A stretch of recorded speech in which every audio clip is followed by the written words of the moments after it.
Üst geçidin burada olması gerektiği yerde burada Yataş bölge bahisi herhalde görüntüsü bozuluyor diye izin vermemişler. Daha sonra buraya getirdiler. Oradan kaldırıp buraya getirdiler. Bu bölgede de bu boş arazinin sahibi o izin vermemiş. Tekrardan alıp burada ileri kısımda TEDAŞ'ın karşısında üst geçidi yapmaya çalışıyorlar. Orada ayaklarını kurmuşlar. Oysa ki orada hiçbir insan geçişi olmuyor. Boş arazinin karşısıdır. Genelde geçiş buradan oluyor. O yüzden buradan geçişi yani rahat bir şekilde sağlayamıyoruz. Karayollarına 1000'den fazla dilekçe yazdık. Yazmamıza rağmen bir sonuç alamadık. Halen üst geçidin ayakları orada duruyor. Bu şekilde yani iki yer arasındaki bağlantıyı koparıyorlar. Rahat bir şekilde gidemiyoruz. Bugün burada esnafım, aynı zamanda evim karşıda. Kalkıp evime gidip gelmek istesem buradan yürüyeceğim. En az 400-500 metre ileride TEDAŞ'ın oraya yetişeceğim. Oradan üst geçiti tekrardan eve gelmek yani hem sıkıntılı oluyor hem zor oluyor benim için. Onu da bir yana bırakalım. Örnek veriyorum, evde acil bir durum olursa, eve yetişmem gerekiyorsa yarım saatimi alacak.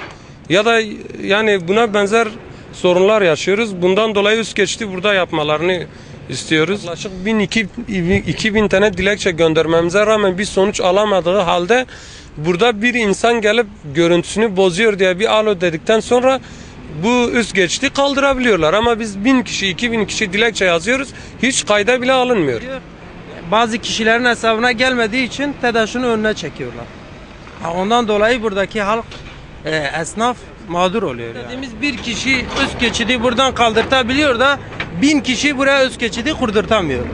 Yani trafik kazası olmadan, fazla can almadan veya sakat kalmadan, daha özürlerimizi çoğalmadan bunu önlemi alalım. Bunlar yaptıktan sonra zaten ya kaza oldu ya özürlü mü kaldı ya da sakat mı kaldı ya da öldü mü?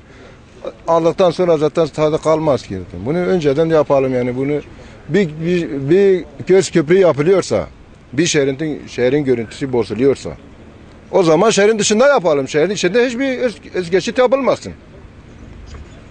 Bir anlamı yok ki, bu öz geçitler insanlar için yapılıyor. Kazayı önlemek için yapılıyor. 2 tane üst geçit yanına yapılıyor ama o son üst geçitle halk aşağı arasında 500 metre var. Yani normal şartlarda eşit aralıklarla yapılması lazım. Buraya alınacak üst geçit işte karşıdan Yataş herhalde yapmış, talepte bulmuş, buradan kaldırın diye dükkanın önü bozuluyor. İleriye alınmış, arsa sahibi izin vermemiş. İleriye boş bir alana kurulacak. Şimdi orada yerleşim alanı da yok. Burada karşılıklı 10.000 ev var, 10.000 aile var. Bağlantı tamamen kesiliyor. Yani buradan yarın öbür gün millet nasıl gidip gelecek? Market karşıda var. Adam evinde markete gitmek için yarım saat yol yürüyecek, markete gelecek. Nedir efendim? Adamın dükkanın görüntüsü bozuluyormuş. Yani 1000 tane dilekçeyi göz önünde bulundurmuyor. Ama bir kişinin telefonla aramasıyla buradan vinç kaldırıyor, üst geçitin bacaklarını ileriye götürüyor. Bizim üst geçiyle de TEDAŞ'ı çekine kabul hakkın. Orki kavşağında orada yapacaksın. Hepimiz yaşlıdır, oraya geçemiyoruz, orada gitmiyoruz. Evet, yaşlıyız, toparız, sakatız. Biz sakatız, biz yahtiyarız. Burada yapacaksın. Bak hepimiz burada toplamışız. Burada oturacağız, kamyon taksi geçemiyoruz. Eğer yetkililer bizim bu sesimizi duymuyorlarsa biz bu yolu gerekirse işgal ederiz ve biz gereken hakkımızı ararız. Nereye kadar giderse gitsen istersen yolu kapatırız ve kendimizi yolun ortasına otururuz.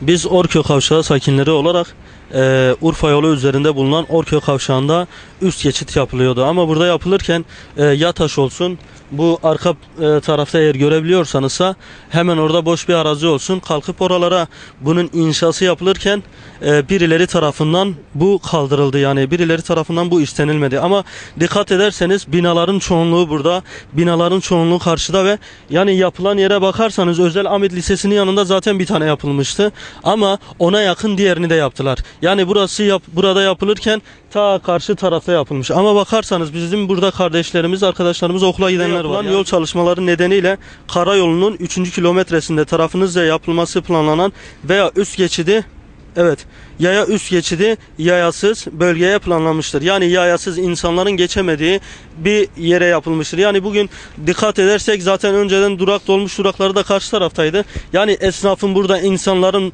halkın karşı tarafa geçeceği yerde ta yürüyecekler. TEDAŞ tarafına geçip TEDAŞ tarafında tekrar üst geçitten karşıya geçecekler. Yani hem bakarsanız işe giden esnaf olsun, işine gelen esnaf olsun, onlar mağdur edilecek. Hem de buradaki okula giden gençler, yani karşı tarafa geçmek isteyen okula giden gençler mağdur edilecek. Bir de eğer ki böyle bir sorun mesela bu üst geçidi burada yapmasalar, bu insanların mağduriyeti zaten halk kavşağı hemen arka tarafta görünüyor. Orada ışıklar var.